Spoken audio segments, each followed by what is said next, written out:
तो क्या हाल चाल है आपके। आज हम पढ़ने वाले organization meaning type formal and the informal organization पबेड का चैप्टर 4 सब इसकी सब स्ट्रक्चर देख लेंगे। पहले objectives, introduction, meaning of organization, definition of organization, basis of organization, types of organization, formal organization, internal distinguished between formal and imperial, characteristics of informal, characteristics of imperial, significance of formal, significance of imperial, grocery है, summary है, reference है, further reading और model question हैं आपके। इसके objectives में क्या बताया हुआ, अंडरस्टैंड द मीनिंग, ये सारी चीज़ें देखेंगे आगे बाद में, है ना। पहले देख लेते हैं हम इसकी इंट्रो में बताया हुआ है, administration is a cooperative support of a group of people in pursuit of common objective. It is necessary that the group should be organized in order to attain the desired goal. Then अब पढ़ लेते हैं इसका meaning of organization. Man is his every day, man जो है वो अपनी ज़िंदगी में हर रोज़ किसके आसपास घूम रहा है, इर्द गिर्द घूम रहा है ऑर्गेनाइजेशंस के। इन ए फ्यू मिनट्स ही come think of many organizations that affect him, example large ones, small ones, formal and informal group and primarily economics, religious, military, government, educational, social, political and so on। इसका first point देख लेते हैं हम, जैसे ये यहाँ है, the organization helps in dividing work among its members by giving each person a particular task. It limits and concentration his energy on that task। ठीक है। अगला पॉइंट आ जाता है, the organization establish standard practices by working out. And third आ जाता है, the organization provide a communication system. ये पॉइंट्स के बस वर्डिंग याद कर लेना, इसके पॉइंट्स के वर्डिंग ही बहुत अच्छे अच्छे हैं। ठीक है। उसके बाद ये नॉर्मल देख लो आप, आगे इसके ऑर्गेनाइजेशन की डेफिनेशन आ जाएंगी। ऑर्गेनाइजेशन की डेफिनेशन में क्या आएगा, पहले the concise Oxford dictionary defines the word as to organize. जो ऑक्सफोर्ड की डिक्शनरी है ना, उसमें भी डिफाइन है जो वर्ड ऑर्गेनाइज है, to frame and put into work order, जो वो वर्क के ऑर्डर के थ्रू फ्रेम किया गया है। जो द टर्म्स ऑर्गेनाइजेशन, जिसका मतलब है organization, lead itself to three different meaning. इसके तीन डिफरेंट मीन्स हैं जो ऑर्गेनाइजेशन के हैं। पहला है the act of designing the administrative structure, जो काम करना है, डिज़ाइनिंग करनी है एडमिनिस्ट्रेट की, जो हमारी सरकार है उसके स्ट्रक्चर की, उसका काम है ऑर्गेनाइजेशन करना। कोई भी काम करना, उसको कैसे डिफाइन करना है, वो काम करता है organization. Both designing and building the administrative structure, जो हमारा एडमिनिस्ट्रेटिव स्ट्रक्चर है उसको डिज़ाइन करना और बिल्ड करना भी ऑर्गेनाइजेशन का मीनिंग है। मीनिंग ऑफ ऑर्गेनाइजेशन है द स्ट्रक्चर इटसेल्फ, जो ऑर्गेनाइजेशन का स्ट्रक्चर है वो खुद ही एक ऑर्गेनाइजेशन का स्ट्रक्चर है। ठीक है, ये समझा। उसके बाद आगे देख लेते हैं हम, ये सारा थियोरेटिकल पड़ जाएगा। आगे देख लेते हैं, ये रहा यहाँ पे, द ऑर्गेनाइजेशन इंक्लूड 5 एलिमेंट्स। इसके ऑर्गेनाइजेशन के 5 एलिमेंट्स बताओ which are common to organization. इसके क्या क्या ऑर्गेनाइजेशन है। ठीक है, इसमें ये चीज़ बताया हुआ, क्वेश्चन आ गया, व्हाट इज ऑर्गेनाइजेशन और how many types and elements of organization. तो आप क्या क्या लिखोगे इसमें ऑर्गेनाइजेशन में, तो पहले इसके 3 पॉइंट्स लिख दोगे, इटसेल्फ वाला, और जो बिल्ड कर रहा है और उसको जो डिज़ाइनिंग कर रहा है वो। ठीक है, 3 पॉइंट वो हो गए। अब इसका पहला पॉइंट इसका ये ऐड कर दोगे एलिमेंट्स में आप, an organization always included persons, जो पर्सन्स होते हैं उनको हमेशा और इंक्लूड करके चलती है ऑर्गेनाइजेशन, बिना पर्सन्स के ऑर्गेनाइजेशन नहीं चलती। The person is involve with one another in some way, example they are interacted with each other. जो ऑर्गेनाइजेशन होती है उसमें बहुत सारे पर्सन्स काम करते हैं और एक दूसरे से इंटरेक्ट करते हैं वो, बिकॉज क्योंकि वो एक दूसरे से करेंगे तभी ऑर्गेनाइजेशन रन करेगी, अदरवाइज ऑर्गेनाइजेशन रन नहीं करेगी। This interaction can always be ordered और subscribed by some sort of structure. Thus, जो ऑर्गेनाइजेशन है उसका इंटरेक्शन कैसा होना चाहिए, ऑर्डर्ड होना चाहिए, डिस्क्राइब्ड होना चाहिए, समझाया हुआ होना चाहिए, हर चीज़ स्ट्रक्चर बेस्ड होनी चाहिए सारी तरीके से। Each person has personal objectives, जो एक भी पर्सन है उसका एक पर्सनल ऑब्जेक्टिव होना चाहिए, हर पर्सन का पर्सनल काम होना चाहिए उसको ऑर्गेनाइजेशन को लेके। Some of which are the reason of his action, his he expects his participation of the organization which will help to achieve his objectives.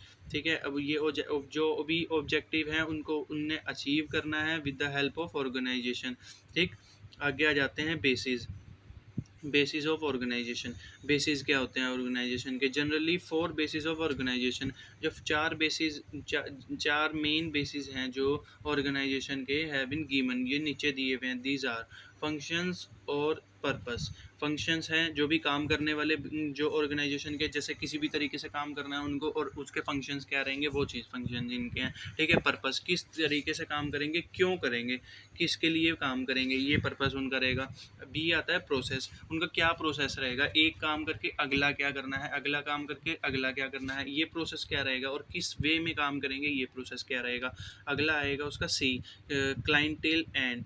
मतलब इसमें बताया गया मेनली दूसरा क्लाइंट जो भी है, अगर कोई भी, और हम जैसे बिजनेस करते हैं, सपोज बिजनेस करने में हमें दूसरे सामने वाले बंदे को कुछ हमें सेल करना है, तो हम उसको अपने प्रोडक्ट के बारे में एडवांटेजेस भी बताएंगे, डिसएडवांटेज बहुत कम बताएंगे, एडवांटेज बहुत ज़्यादा बताएंगे, क्योंकि जो वो हम कस्टमर है वो हमारे प्रोडक्ट से इंटरेक्ट हो सके और वो उससे इंस्पायर हो के उस चीज़ को ले। और अगला डी आता है एरिया। एरिया डिवीज़न में आता है। एरिया मेनली एरिया में बात करेंगे, जैसे भी कोई ऑर्गेनाइजेशन है उसको हेल्ड करना है, बनाना है, बेसिकली स्टैंड करना है, उसके लिए पर्टिकुलर हमें मेंबर्स चाहिए होंगे, उसके लिए पर्टिकुलर हमें फंक्शंस करना होगा, उसके लिए पर्टिकुलर प्रोसेस करना होगा, एंड देन उसके क्लाइंट्स भी चाहिए होंगे, क्योंकि बिना क्लाइंट्स के ऑर्गेनाइजेशन कैसे चलेगी। अगर कोई पर्टिकुलर ऑर्गेनाइजेशन चलानी है आपने तो क्लाइंट्स तो ज़रूरी है उसके, और उसके बाद क्लाइंट्स के बाद हमें एक पर्टिकुलर एरिया चाहिए जहाँ पे वो काम रन करे।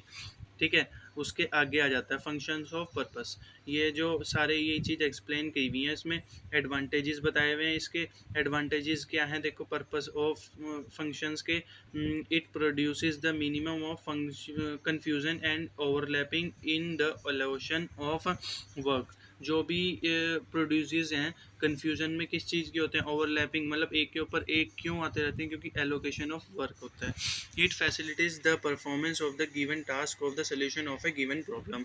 ठीक है, ये सारी चीज़ें होती हैं, ये आप पढ़ लो। इसके ये डिसएडवांटेज दिए हुए हैं यहाँ पे कि the term function is quite elastic, it can be interpreted too broadly, too narrowly. Interpreted too broadly, it may lead to organize all the functions of government into the single department. Example: the function of education, health, social, society, employment, public relief may be organized into a single department of public welfare. On the other hand, ये सारी चीज़ें समझ आ गई। अब आ जाते हैं हम the main advantages of process, ये भी हो गया।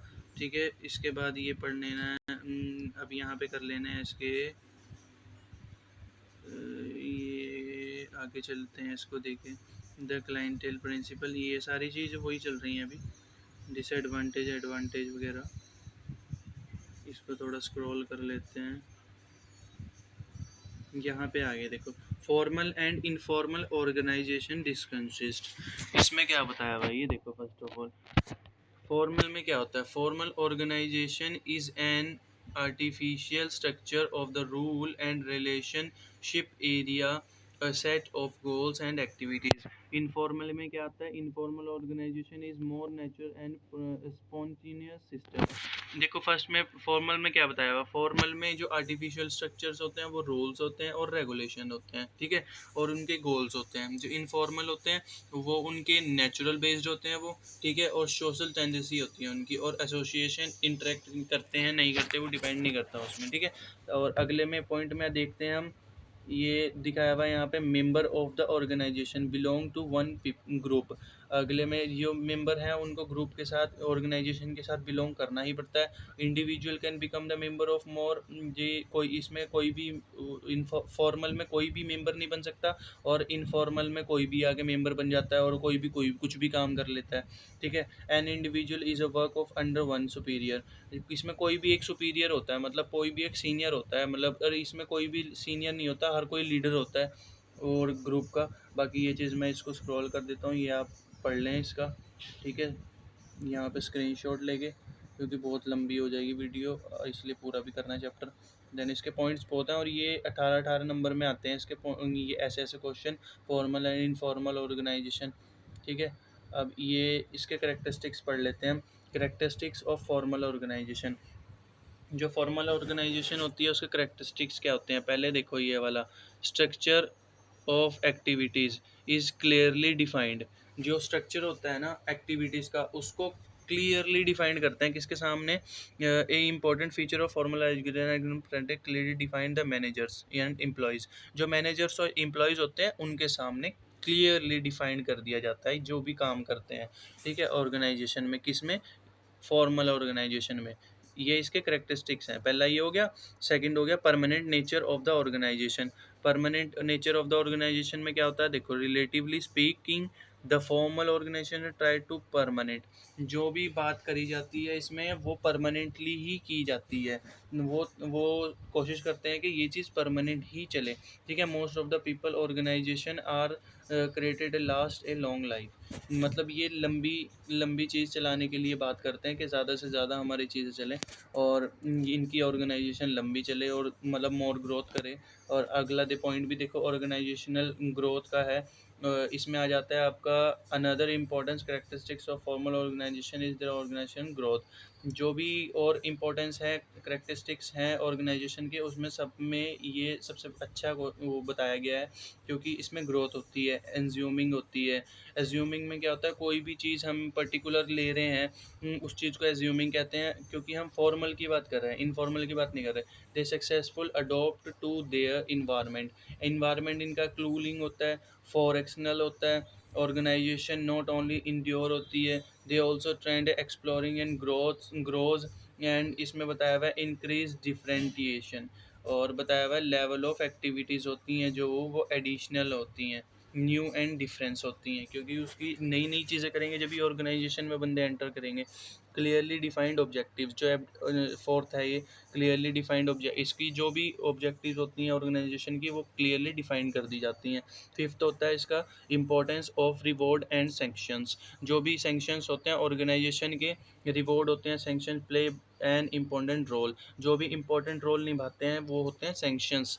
Mandatory sanctions are so important of some overshadow non mandatory rewards. Important होते हैं ये चीज़ें, ठीक है। सिक्स होते हैं prescribed behaviour of the individuals. Prescribed behaviour of the individuals का मतलब क्या है, formal organization requires to individual to believe in a prescribed manner in their work situations. जो वर्क की सिचुएशन है उसमें कैसे तरीके से काम कर रहे हैं, वो किस तरीके से बिहेव कर रहे हैं, वो चीज़ उनको इंडिविजुअल रखनी पड़ती है। Rules to not permit. अगला पॉइंट है जो है स्टेटस सिस्टम। स्टेटस सिस्टम में क्या होता है, informal organization generally man hold status. जो मैन होते हैं वो स्टेटस होल्ड करते हैं, and because of their skills, अपने स्किल्स से, एबिलिटीज से, एक्सपीरियंस से, ठीक है। और उनका स्टेटस ऑफ फॉर्मल होता है, ऑर्गेनाइजेशन होता है determined by the portion of responsibilities of the job rather than the something members of the group have for each other in formal organization, ठीक है। अगला पढ़ते हैं ऑर्गेनाइजेशन कम्युनिकेशन एट। जिसमें क्या होता है, informal organization channels for certain kinds of information are spelled out specifically. The organization hierarchy is expected to serve as a primary vehicle for much of the formal and communication. Those the order of request of information can amended discussion of example of communication that's often flow downward through the hierarchy of a higher level of organization level. आगे पढ़ लेते हैं इसका characteristics of informal, ठीक है। Informal में क्या क्या आता है, इनफॉर्मल में आता है ऑर्गेनाइजेशन इवॉल्व नेचुरली। जो ऑर्गेनाइजेशन होती हैं वो अपने काम नेचुरल भी कर छोड़ देते हैं कि होएगा होएगा, नहीं तो रहने दो, कोई दिक्कत नहीं।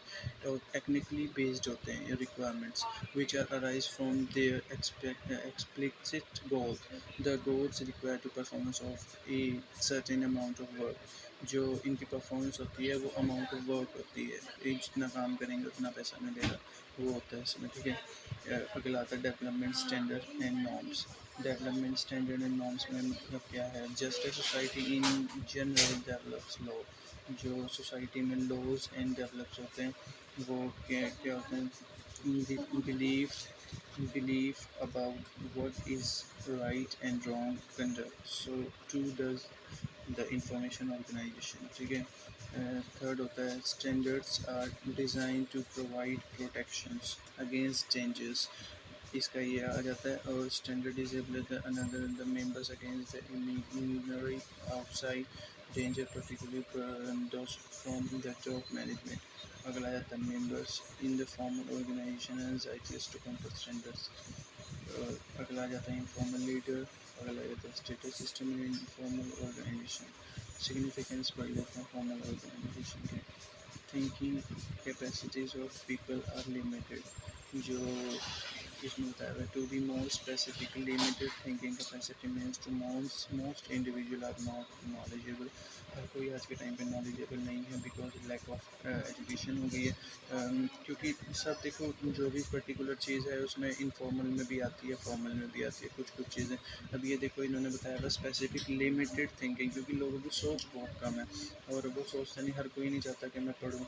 और in a large number of diverse area even if we know are a great deal with many things we do not have the time to make decision in several feet in a short span of time। ये चीज़ें आ जाती हैं इसमें, ठीक है। और